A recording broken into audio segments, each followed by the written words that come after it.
Um, in the I work in Gulf Medical University in Ashman, which is in the Emirates, and it is a problem-based learning university. And I also work at the first affiliated hospital of Sun Yat-sen University in Guangzhou in the south of China. So as you see there, I work in three different time zones, and I'm really not quite sure where my body clock rests anymore, but there we are. Um, I've also been involved in staff development in a lot of places. There should be some in the Americas and in Canada, and there are, but these are just the places that I've been working in the last 2 or 3 weeks. So I do go all over, and I found that to be really interesting, because I am very aware that there are contextual differences between the different places that we work. But I'm also aware that there are fewer differences than people originally thought there would be. So let's move on. How can we use over PBL to overcome a reliance on artificial intelligence? Well, I thought that it would be a good idea to ask ChatGTP 4.0 Mini that question. And when I did that, I came up with 7 answers. I'll just move swiftly on. Somebody is accidentally writing on my screen. Let's move on. Okay, so it gave 7 answers. Let's just go through those quickly. You all know these things anyway. So the first thing, if you want to stop people becoming reliant on artificial intelligence, the key thing is to make sure that you have a case or scenario that is actually meaningful. I know that we always say that anyway, but this is what artificial intelligence is telling us. Tells us that we should encourage inquiry and research. We already knew that. Tells us we should promote collaborative work. We already knew that. It actually goes more widely than using problem-based learning. When you ask artificial intelligence this question, it goes more widely, which I actually approve of that, and that is to extend it not just to the PBL exercise itself, but more broadly to the way in which you manage the curriculum. And I think that that's a lesson we need to learn. And then, of course, everybody who's let's just move that down the bottom. Everybody who's used problem-based learning has always had this problem in the students focus on the end product, which they see as being knowledge. We have to try and encourage them to focus on the process. And that's where artificial intelligence can help us, but can also cause problems. Create products with a human touch. Yeah, well, that's I didn't ask it about medical PBL, so that's just an extra. And make sure that we don't just assess knowledge. And there is something, assess skills. Actually, I think the skill that we should be thinking about assessing and think harder about assessing is probably clinical reasoning. That's awfully difficult, but I think that remains the aim.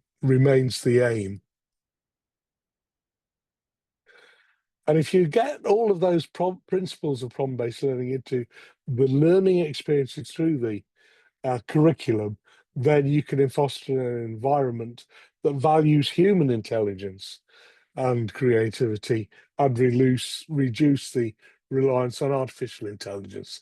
And that is what artificial intelligence told me. But to move now to where I think I am, I think that artificial intelligence is popular because it gives students the answers they feel they need quickly.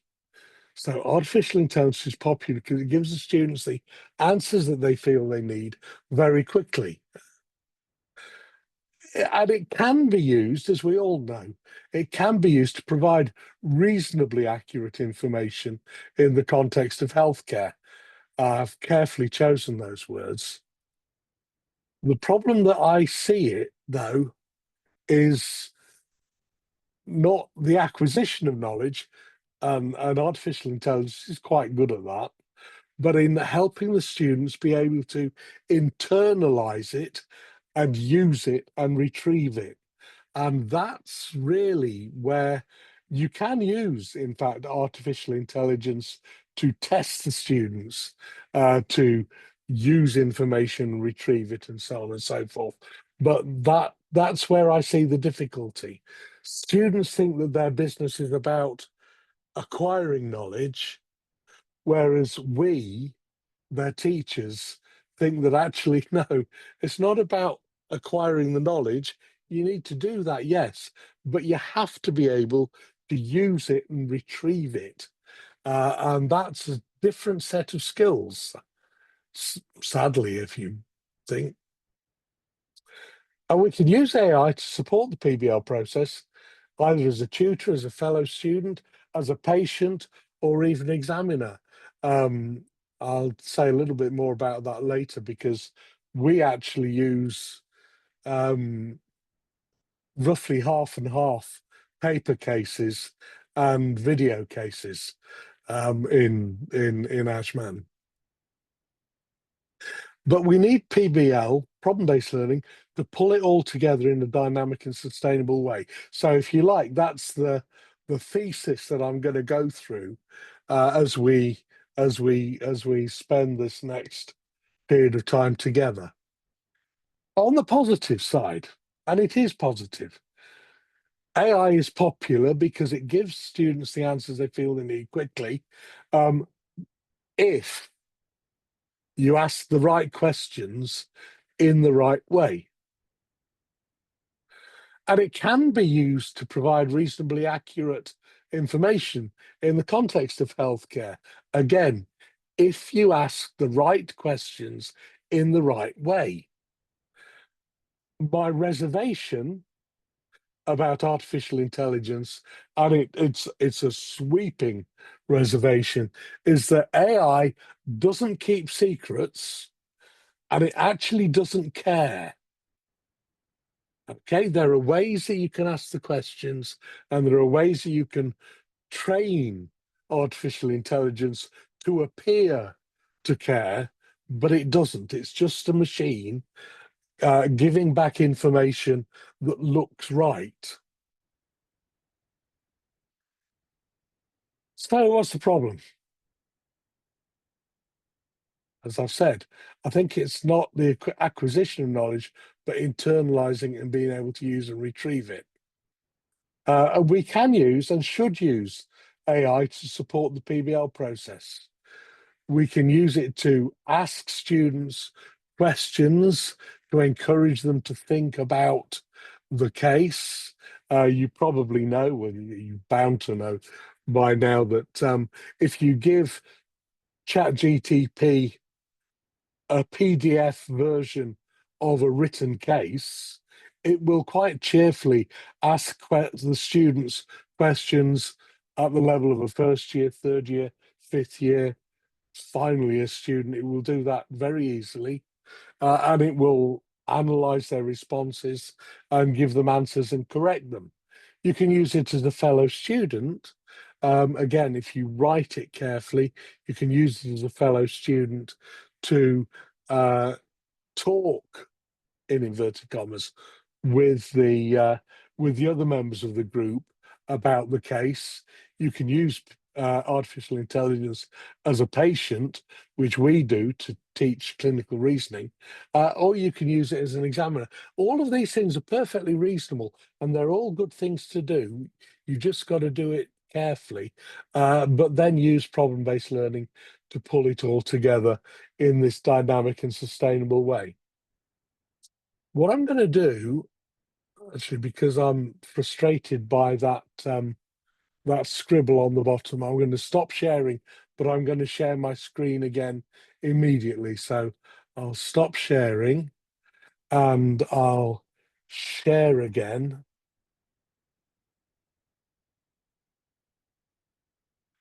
Because that will have got rid of the scribble. I'll move on to that.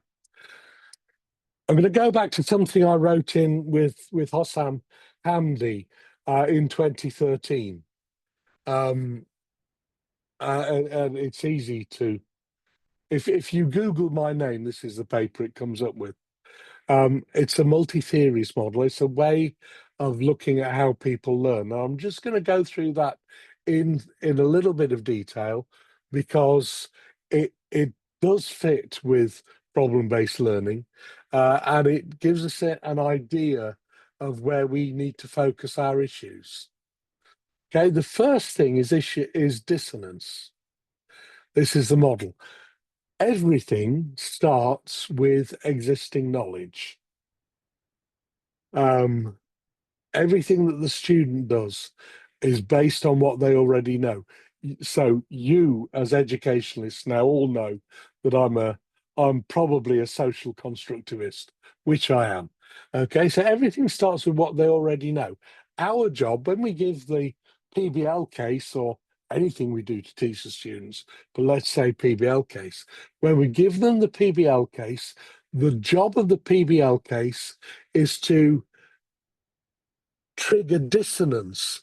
That dissonance is the feeling you get when what you're reading doesn't quite match with what you believe to be the case. So what you're looking at now is different from what you understood in the first case. And we'll say a little bit more about dissonance in a moment because it does make a difference. And actually, it's an important enough difference to spend some time on it. It's looking just at that top quadrant on the top left-hand side of the screen, dissonance. So we have existing knowledge. We give them a case which promotes dissonance, makes them think that what they originally believed to be true is not quite right. They observe that and reflect on it. So that's dissonance. There are several things that we can say about dissonance. It is the difference between what we know and what we observe. So where am I going with this? Well, let's go back to the task. The task, in our case, we talk about problem-based learning. The task is the case or scenario we give them. We give the students a task in order to promote dissonance, and it must link in with their existing knowledge, should take a number of other factors into account. Existing knowledge. The task that you give them doesn't need to be too simple or too complex. You've got to get the task judged just right for the ability of the student and the understanding of the student. If the case is too simple, then they'll just brush it on one side. If it's too complex, they won't know what to do with it. So you need to get you judge the task just right. It is really difficult, though, to establish the existing knowledge of the student because they may be reluctant to disclose it. Every student, everywhere in the world, if you ask them a question, their first answer will be, I don't know. Because if they say they know that you'll ask them more questions. If they say, oh, we don't know, we haven't covered that, we haven't done that, then they think that you'll tell them the answers. So difficult to establish the existing knowledge of the students. They may be reluctant to disclose it, or they may cheat. And one way of cheating, of course, is to use artificial intelligence. So, if there's a conversation going along in the PBL group, there may be a temptation for them to type in the question into ChatGTP and get the answer. That's not necessarily a bad thing, as long as they recognize and admit to themselves that they haven't actually got that as knowledge. They just have looked it up. Motivation is an issue, and it's an issue for students because if you, like I always say to my students, I want you to come to the PBL course, to the PBL case, having done the reading, having thought about the case, and I don't want you to bring notes. And they really, people are reluctant to do that because they don't think there is return on the investment. They think that, well, I'll not do that because if we go to the PBL session and we read our notes, nobody's going to tell us, nobody's going to stop us, so we can just get on with it. If it's in my PBL session, then they realise that actually I do mean don't use your notes. I would also say at this point in time, I don't want you to use your devices either. This is something we want to do using your head and using your mind. Related to that problem is this one. A guy called Bill Perry and his colleagues did a lot of work on how students changed their way of learning as they moved through their time in college. And he noticed after a big study, a lot of work done, that when students come into university, they are admitted to university in what he called a state of duality. In other words, they believed that there was a right and a wrong answer to every question, and the teacher or the textbook or artificial intelligence can give them the right answer. By the time they leave, they should believe or should recognize that most answers are context dependent, and you don't necessarily need to go to the textbook or the teacher or AI to get the right answer, because by talking with their colleagues, they may well know the answer between them. And this, of course, is the fundamental argument behind running PBL, in that most people in a group, it may well be that everybody doesn't know everything, but most people will know something. And by talking about it, you're more likely to get a full picture of what we know. So there is that issue with our students, that they are admitted in a state of duality. They're expected to leave in a state of complexity. But we need to help them on that path. And the biggest problem, as I say, with artificial intelligence is that if you don't have somebody on the outside saying, well, okay, yeah, that's what the machine says. Now let's think about the context and how we might fit that information into the case that we're looking at. We need to teach them, in other words, how to leave in a state of complexity. It's a little bit more complicated, and Maria Belenki was Bill Perry's student, and she studied a more varied population and uncovered two extremes. And you will, if you're involved in teaching any students, you will recognize these four stages. At one end of the spectrum, you have the silent student. They may be thinking beautiful thoughts, but if they don't say anything, you don't know. They may, of course, not be thinking at all. You've got the students who are in duality that expect to see the right answer. You've got students who are in a state of complexity, who are perfectly comfortable with the fact that the answer's context dependent. And then we have the dream student at the far end, who is the co-creator of knowledge. That's the student that truly understands that it's not, knowledge isn't a pile of stuff that you have in your head. Knowledge is something that you use and that grows as you use it. And so that's what we're aiming for with our students. And that's where we're trying to push them. If we're using artificial intelligence, we should be using artificial intelligence to help them to become co-creators of knowledge, which doesn't mean asking for the answers. It means asking ChatGPT to ask them questions. So there we are. That was a very quick scamper through the idea of dissonance, which is the difference between what we know and what we observe. We observe and reflect upon that. The next stage is elaboration. Elaboration is where we think of a number of explanations for why, for how things are in this case.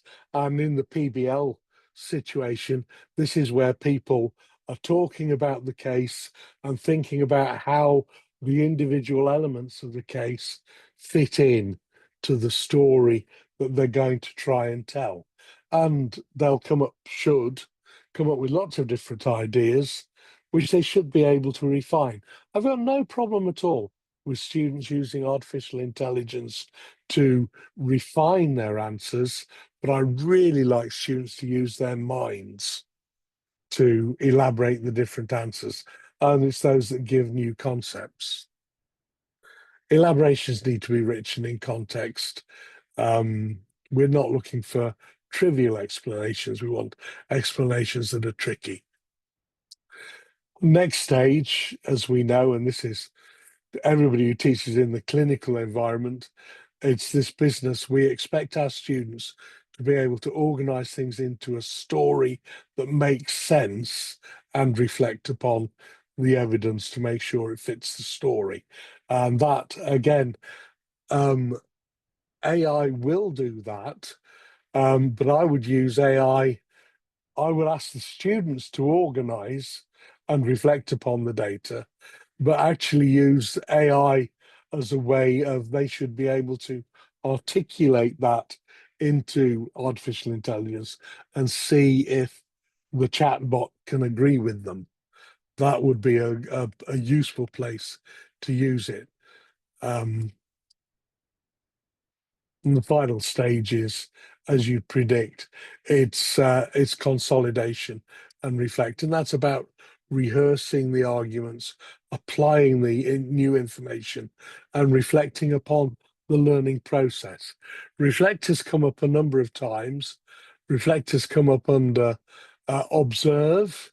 That's reflecting on the data. It's come up as reflecting on the data that you use to organize. And if you are familiar with Don Shern's work, you see that that's reflection in action. And then the final stage, when you think you've finished, as it always was it is always our um, final question in a PBL session is, how did that session work? What did we did that worked well? What did we do that didn't work well? And that's then a situation of reflecting on action. So we've got reflection in action while we're coming up with the ideas, and reflection on action afterwards. Feedback is crucial at all stages. And this is, of course, the role of the facilitator. You can use it if you're cunning. You can use artificial intelligence, but really, I think there is no substitute for a facilitator who's awake, because the best place to have feedback is, in fact, at the ordinal parts of the circle, not the cardinal. So not north, south, east, and west, but at the steps between as you drive the learning cycle. So give students feedback on how good they are at recognizing that things are different. Give students feedback on how well they can elaborate explanations and refine them. Give students feedback on how they organize the story to make sense and reflect upon the data, and give students feedback on how well they consider the process. And that's the crucial element from the facilitator is feedback. You can use artificial intelligence to give feedback at all of those places, but the best place to use a human to give feedback is on the diagonals.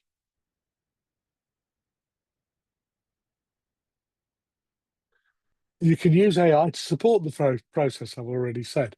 You can use it as a tutor. You can use it as a fellow student. That's quite useful, particularly if you've got a group which is smaller in size than you wanted or were expecting. You can give the artificial intelligence the role of the patient, so the case becomes talk to the artificial intelligence patient and try and establish what the situation is. And you can certainly use it as an examiner.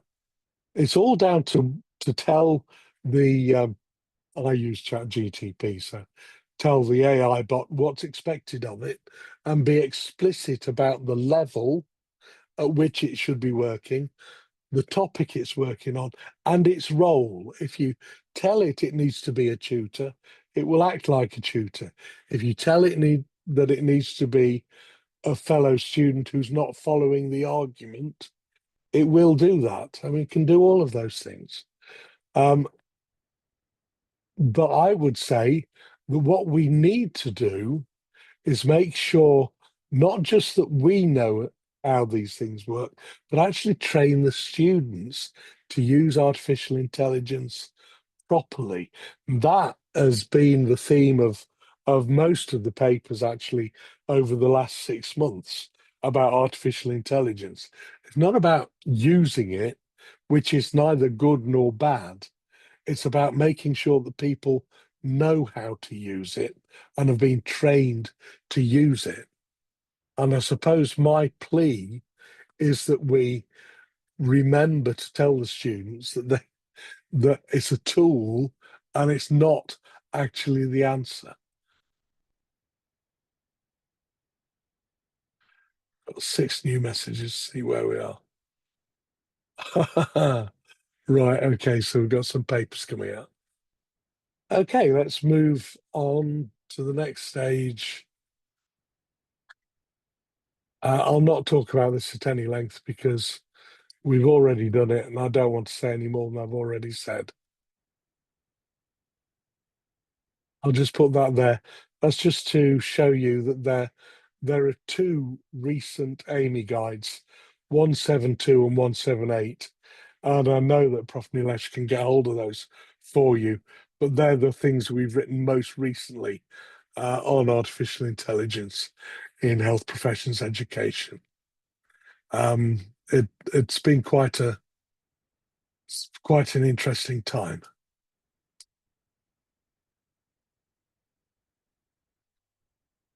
I'm not going to bother about that. Right. Okay. So as I've said, the problem is not the acquisition of knowledge, but in internalizing and being able to use and retrieve it. The students need help and training. That's the first thing to say. And I think that they do anyway in problem-based learning. Teaching students how they learn and how to learn is never wasted time. Um, there's all sorts of things. This is taken from that paper. Um, uh, Juliette Homs and Robert Duvivier. Emily and I were in Liverpool. Juliette and Robert were in Maastricht. And so this is a joint Liverpool-Maastricht paper. If you get students who are relying too much on artificial intelligence, give them the headlines, explain to them why problem-based learning is used, or better still, get them to explain to you. Help them to be aware of group dynamics, how to collaborate with others, and remind them it's about building social networks. All of us who've been in clinical practice know that without our social networks in clinical practice, we're in trouble. This is a way of building those things. And then there's from Emily's 12 tips paper. Don't panic, work with the group, ensure the group activates prior knowledge, please, before forming the learning objectives. And that is about activating prior knowledge. It's not about looking it up in artificial intelligence. It's about saying, well, what do you already know without looking it up? And it will be several steps below where they want to start. All of these things we know, it's all stuff that we almost certainly teach our students, and it's just to give them confidence in the process, and then get onto this as a group. They should be looking at equal participation, and asking questions of each other. That's not necessarily asking questions on their devices, but asking each other to see what they as individuals know. Respect differing viewpoints, of course. Make sure all things are covered. Yeah, we know that. But I really do say don't use notes. You know, I don't want to hear you read to me chapter 3 of Kumar and Clark. I can read that for myself.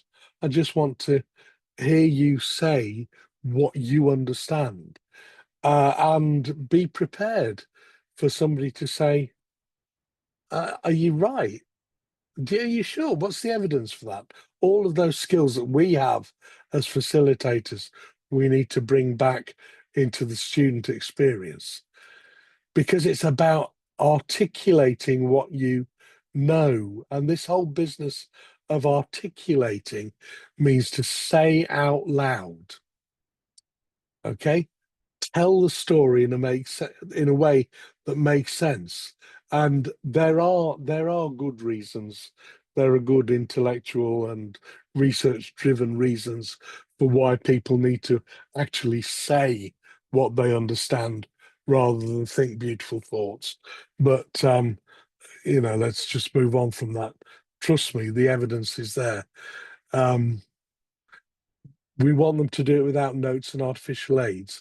And even if people use artificial intelligence during the session, there should be a time at the end where everybody puts their devices in their pockets, closes their notes, and they go around saying, this is what I learned in this session.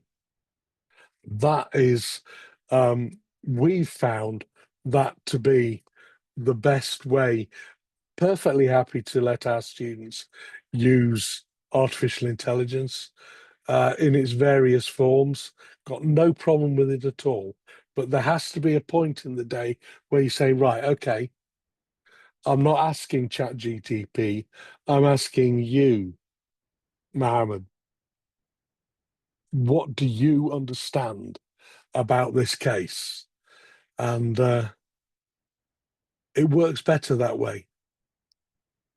That's all I want to say there. I've left us a little bit of time for some questions, so I'll happily answer any questions. I'm not frightened of questions at all. So the chat box is open for asking questions. Please write your questions in the chat box. I will just take 2 minutes of maybe I got some even very senior people from Malaysia. Prof Nafiza has already joined, and so I will just, because they joined somewhat late because of my mistake, because of wrong links.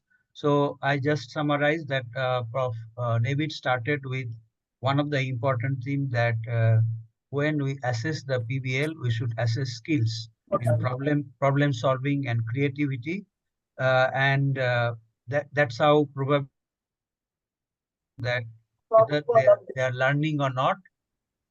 And also, the main focus was on dissonance, and elaborate and refine, organize and reflect, and consolidate and reflect. So he explained a lot on dissonance, because many part of the world, actually it is just only on knowledge. That means students come with preparation of the learning issues based on the knowledge on anatomy, physiology, biochemistry, and microbiology and clinical sciences. What Prof. David was trying to explain is that the dissonance meaning make them think, know, and observe. That means from the knowledge what they're getting, even from Chat GPT or Google or from book, during the session, we should actually, as facilitator, make it a principle for all of us that they should observe. So in that way, Prof. David suggestion, a strong suggestion, which he underlined in red, is that students should come in the session without notes or without aids. And not only that, uh, many of us, we have seen that when the present problem, I mean the burning problem, is that they used to use it like the Google. So we actually need to give them the questioning skills, how they approach the chat GPT, helping them to learn and how to do it, and as a tool, and not just the answer. And regarding feedback, which we have done few sessions in 2024 also, I find that from the previous speakers, Prof. David's the suggestion regarding feedback are quite different. He's telling us to recognize recognize whether they are actually discussing, not just recalling, whether they are elaborating, whether they are organizing, whether they are consolidating or reflecting. So regarding our feedback, these four aspects we emphasized. So now I'll go through the questions in the chat box. So first is, when will be the best time to allow the student to refer to the AI for assistance during a PBL session? Prof. David, the question is, what Yeah, will be the best time to allow the students to refer to the AI for assistance during the PBL? I think that this is a battle that we're going to lose every time. But I would always say um, the brainstorming to start with should literally be, what do you have in your head now? And then I would probably, I think, AI is best used when we get to the elaboration phase. So I would get them, if you use mind maps and things like that. I'd get the basic understanding of the case first, without referring to anything. Encourage them to go further, but then if we hit a brick wall, to say, right, well, let's think of the possible explanations for this, and that's a point at which you can use AI. But I would always say the first thing to do is really say what you already know, and my logic behind that is we the students need to understand exactly where their baseline is so that they can build on it. And they're fooling themselves if they think that their baseline is there, when in real life it's lower. And so that's where I'd say I probably wouldn't allow. I mean, I'll probably use AI in it tends to be quite fluid, but it's something that you get an answer, don't you, very quickly. So um, I would say, well, so can somebody, how about that? You could say, well, if in a perfect world, it would be the student that was running the group. Would say, can somebody just check about these three possible explanations for that answer? And so somebody will be doing that, and that only takes minutes. And they say, right, okay. But then I'd always say, right, okay, we've got that information. How does that actually fit in with what's happening? In other words, the skill for a facilitator is to pull people back away from their devices and say how they're using it. We use we have some paper cases. Most of the cases we use now at Gulf Medical University are video cases with actors, and there are points. It's a recorded consultation, but with many different branch points, and the students debate amongst themselves which of the questions they're going to ask next, and then the patient answers that question, and there's a series of more branch points. It's really, I'm astounded by it. It's well worth trying. If you Google Hamdi and VPL, then you will come across it, and it's really quite exciting.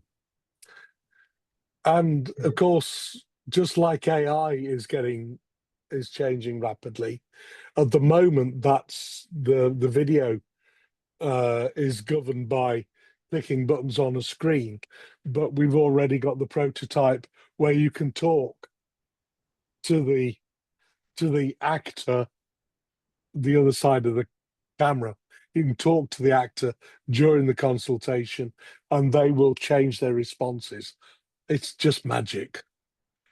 But then this time last year, we used to have to type into ChatGTP and read the answer it gave. My phone now, I just talk to my phone, and the phone talks back to me. And I can ask the phone to be a 39-year-old female patient with hypertension, and a 39-year-old patient with hypertension talks back to me on my phone. I think it's magic. Slightly scary magic, but it's magic. But Prof, does it actually reduce the critical thinking in the budding students who are third year or fourth year?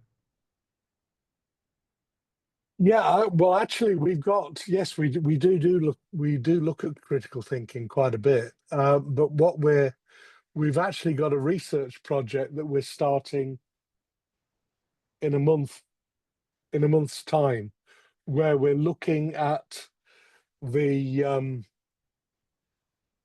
the difference between facilitator-led critical thinking and artificial intelligence-led critical thinking.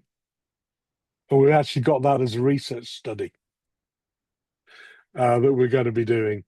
That's working with Henk Schmidt.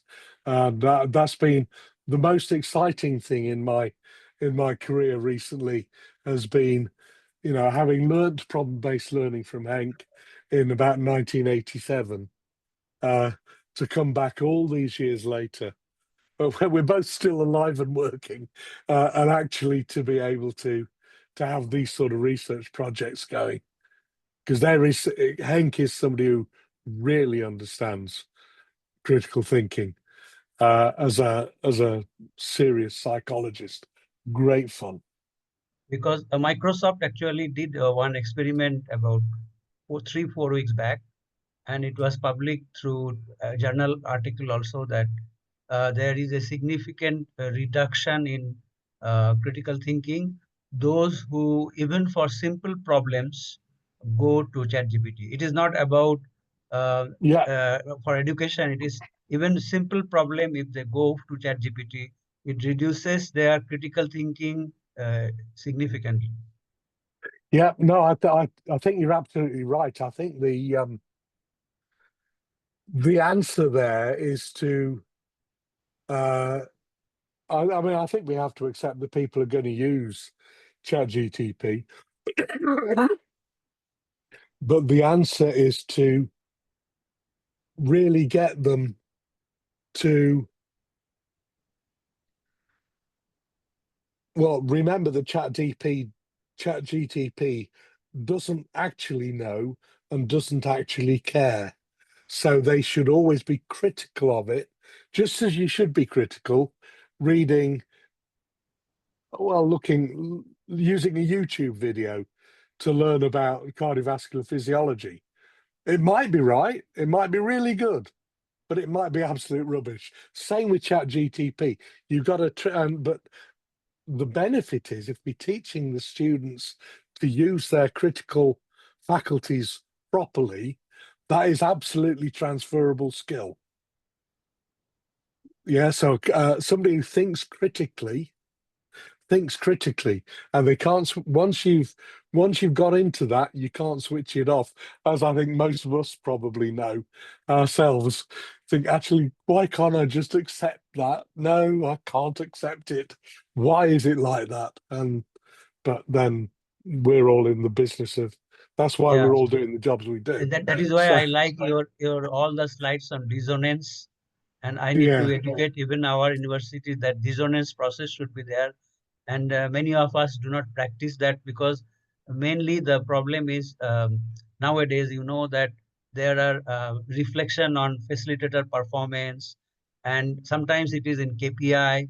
And if you do not uh, force the student to dissonance their observation yeah, and what actually found, then you are not doing correct thing. But at that same time, you are actually taking out from the student's comfort zone.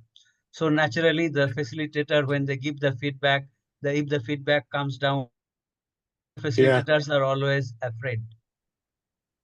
Well, yeah. I mean, they I think interpreting student feedback about teachers is always difficult because the really good PBL facilitators, according to the students, are the ones that give them all the answers and let them out after 20 minutes. That's how you get good scores. Whereas those of us who actually are good facilitators say, you can't really believe that. Why do you say that? Where's your evidence? Where did you read that? Do you believe it? You know, which is how I spend most of my days talking to people. But yeah, So the next no, question is from yeah, Joanne. It would be wonderful if you students were not allowed to bring notes, but what should facilitators do if students are unable to remember what they have read, especially in cases where there are many learning issues? yeah. I mean, we this is actually quite a common problem. Um,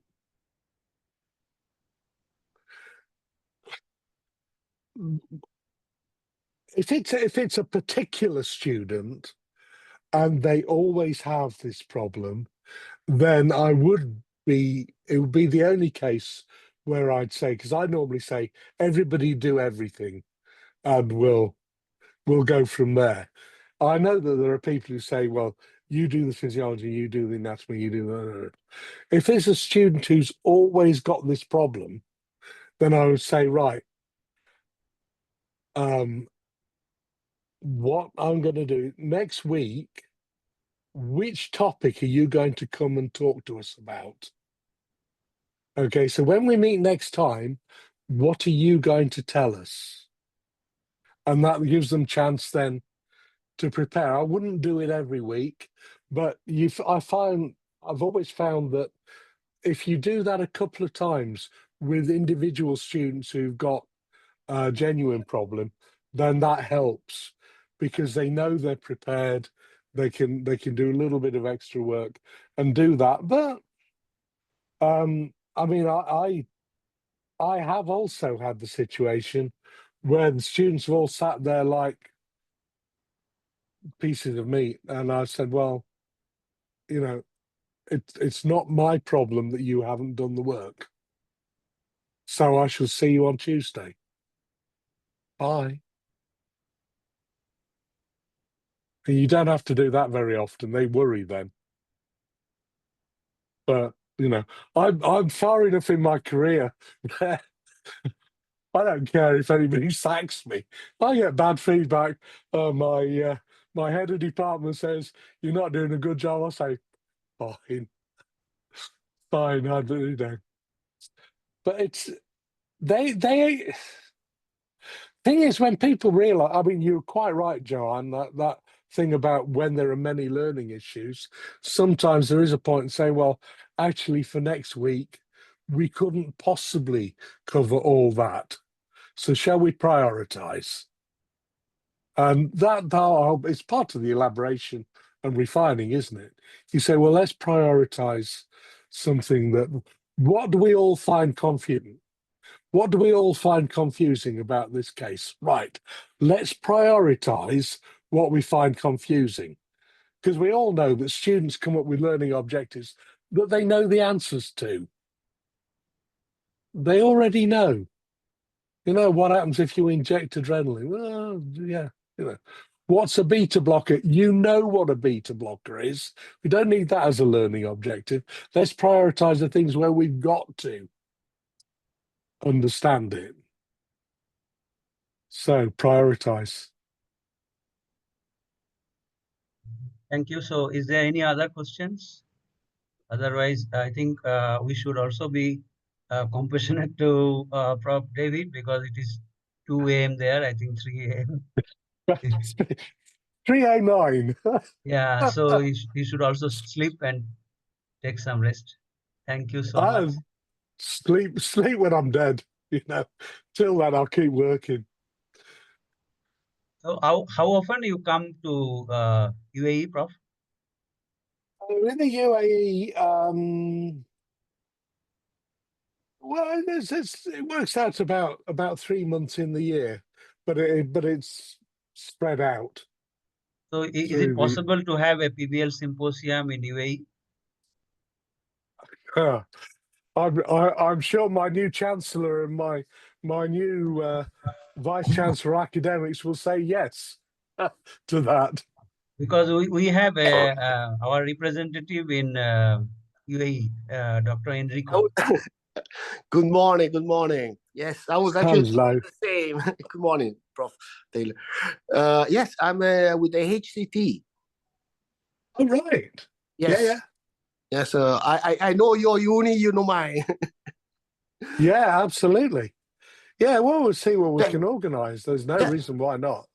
We'd be quite excited, I think. Yes. That's a good point, because we actually, alone here I cannot do. You alone there I cannot do. But if we are two, we can start putting the tiles together. If you've got two people, we can move the world. Exactly. Excellent. Drop me an email separately. Indeed. prof.davidtaylor@gmu.ac.ae. And that would be fine. Yes, I must say, I often use artificial intelligence to draft a scenario. I never use it without having altered it, but I get a draft. Yeah, so Why not? Prof Francis was our advisor for many years. Now I think he's in USA. So he has summarized that quantitatively the success of the PBL approach is critically dependent on facilitation skills, as we have explained in last 10 minutes. What we need to understand is the capacity of the AI, understand the PBL delivery principles, and seek approaches to ensure the process can use AI consistent with the PBL. Completely agree. Okay, so Prof, we can close the session now with everybody's permission. Thank you so much. Thank you so much for. Thank you very my much. pleasure. Have a good weekend. Yeah, it's been a real pleasure. Thank you for having me. And yeah, I'm happy that you're warmer than I am. I'll tell you. Thank you very much. Once again, I'm Enrico, sorry for the link confusion, Prof. I'm really glad to have been here. And Enrico, if you drop me an email, then we'll change the world. Definitely. I was very interested to do that, actually. Okay. Okay. So we will Cheerio, guys. I'm okay, going to leave. Okay, so we'll put our APAPHS membership if you are interested here in the chat box. One moment.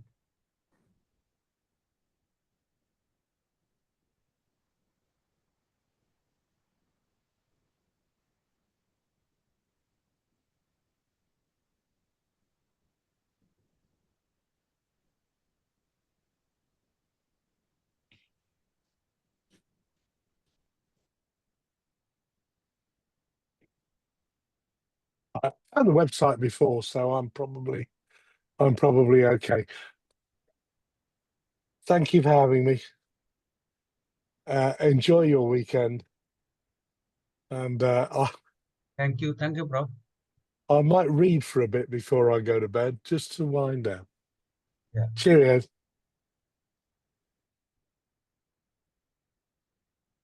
Thank you, Prof. Okay, thank you, everybody. Thank you. Bye.